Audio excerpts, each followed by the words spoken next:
সবাইকে। তোমরা জানো যে একটু আগেই আমাদের হচ্ছে এসএসসি 25 ব্যাচের রেজাল্ট প্রকাশিত হয়েছে এবং সেই রেজাল্টের আশানুরূপ ফল খুবই কম, প্রায় 50% মতো রেজাল্ট পাস করছে আর কি। তো সবার মনে একটাই কোশ্চেন যে ভাইয়া আমাদের হচ্ছে জিপিএ কত থাকলে আমরা মেডিকেলের জন্য প্রিপারেশান নিব, ঠিক আছে?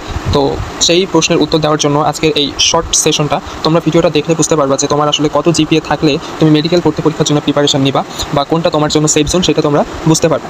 তো চলো হচ্ছে আমরা শুরু করি। দেখো, প্রথমে হচ্ছে আমরা একটা গত বছরের সার্কুলারটার একটা স্ক্রিনশট আমরা নিয়েছি। তো সেখানকার রিকোয়ারমেন্টগুলো হচ্ছে আমরা দেখতেছি যে সেখানে আমাদের জিপিএ থেকে কত মার্ক থাকবে না থাকবে সেই জিনিসটা হচ্ছে এখানে দেওয়া আছে। তো এটা জাস্ট একটু দেখানোর জন্য, তো মূল কথার যে সামারি সেটা হচ্ছে আমি বলতেছি, ঠিক আছে? তো মূলত মেডিকেলের জিপিএটা কীভাবে বের করে সেটা তোমাকে জানতে হবে, ঠিক আছে? তো মেডিকেলের জিপিএর আগে একটা সিস্টেম ছিল, এখন এসে আরেকটা সিস্টেম হয়েছে গত বছর থেকে, তাই না? যে এসএসসি এবং এইচএসসি যে জিপিএর সাথে হচ্ছে তোমার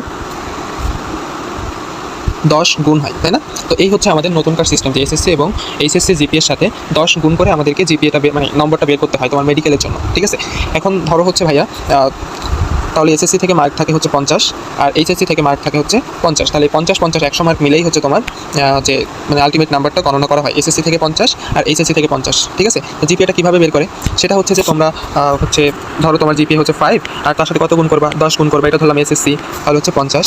ধরো এইচএসসিতে হচ্ছে তোমার জিপিএ 5, তার সাথে 10 গুণ করলে 50, তাহলে এই হচ্ছে তোমার জিপিএ বের করার সিস্টেম, 50-50-100। এখন তোমাদের অনেকের হচ্ছে প্রশ্ন, ভাই আমার তো হচ্ছে 4.7 আসছে বা 4.8 আসছে, তাহলে হচ্ছে আমরা মানে আমাদের জন্য মেডিকেল প্রিপারেশন নেওয়া সেফ কিনা? মূলত হচ্ছে মেইন যে পয়েন্টটা হচ্ছে সেটা হলো মেডিকেলের জন্য জিপিএ থেকে বরাদ্দ থাকে 100 মার্ক। এখন তোমার যদি এইচএসসি এবং এইচএসসি মিলে যদি হচ্ছে তোমার জিপিএ থাকে হচ্ছে কত 95 প্লাস বা 95 বলতে পারো সমান, অথবা হচ্ছে 95 প্লাস মার্ক যদি তোমার থাকে, তাহলে তুমি হচ্ছে কী করতে পারবা, তুমি হচ্ছে মেডিকেলের জন্য প্রিপারেশন নিতে পারবা। এটাই তোমার জন্য হচ্ছে সেফ জোন। এখন ভাইয়া তাহলে হচ্ছে আমার জিপিএ কত থাকলে হচ্ছে প্রিপারেশন নেওয়া ঠিক হবে, ঠিক আছে? ধরি হচ্ছে তোমার এসএসসি জিপিএ হচ্ছে এসএসসির জন্য হচ্ছে 4.7 আর এইচএসসিতে হচ্ছে তোমার 4.8, তাহলে কত আসে দেখো তো? 4.7 এর সাথে 10 গুণ করলে হয় হচ্ছে তোমার 47, আর হচ্ছে তোমার যে 4.8 এর সাথে 10 গুণ করলে হয় 48, তাহলে 47 আর 48 যদি তুমি যোগ করো তাহলে দেখবা তুমি পাচ্ছ হচ্ছে 95, ঠিক আছে? তো 95 থাকাও হচ্ছে সেফ মার্ক বলা যায় হচ্ছে মেডিকেল প্রিপারেশনের জন্য। তাহলে আমি টোটাল মার্ক পাচ্ছি 95। তাহলে তার জন্য এসএসসিতে কত ছিল? এসএসসিতে ছিল হচ্ছে 4.7 আর এইচএসসিতে হচ্ছে 4.8, ঠিক আছে? তাহলে এরকম জিপিএ থাকলেও কিন্তু তোমরা মেডিকেল প্রিপারেশন নিতে পারবা, ঠিক আছে? এটাও তোমার জন্য সেফ জোন। তাহলে আমাকে একটা আনুমানিক তুমি হচ্ছে তারপরে ধরো তোমার হচ্ছে কী থাকে, যে ধরো এসএসসি মোটামুটি সবারই ভালো থাকে, এসএসসিতে হচ্ছে তোমার 5 আছে, তার মানে এখানকার 50 তোমার আছে।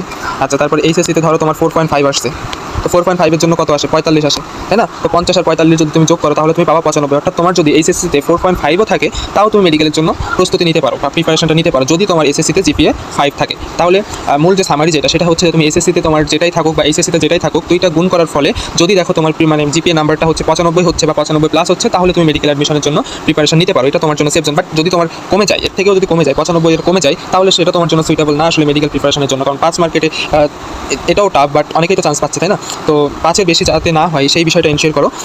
তো এতটুকুই। আর জিপিএটা কীভাবে বের করে? এসএসসির সাথে হচ্ছে তোমার এসএসসির যে জিপিএর সাথে 10 গুণ, এইচএসসির জিপিএর সাথে 10 গুণ, তাহলে তোমরা নিজেই বুঝতে পারবা জিপিএ বের করে যে তোমার আলটিমেটলি কত মার্ক আছে। এখন মার্ক যদি বের করে দেখো হচ্ছে তোমার 95 প্লাস হচ্ছে, তাহলে হচ্ছে তুমি মেডিকেলের জন্য প্রিপারেশন নাও, আর যদি 95 কম আসে তাহলে তুমি ভার্সিটিতে সুইচ করো, ঠিক আছে? তো এই ছিল হচ্ছে টোটাল সামারি। তো তোমরা বুঝতে পারছো কিনা অবশ্যই জানাবে।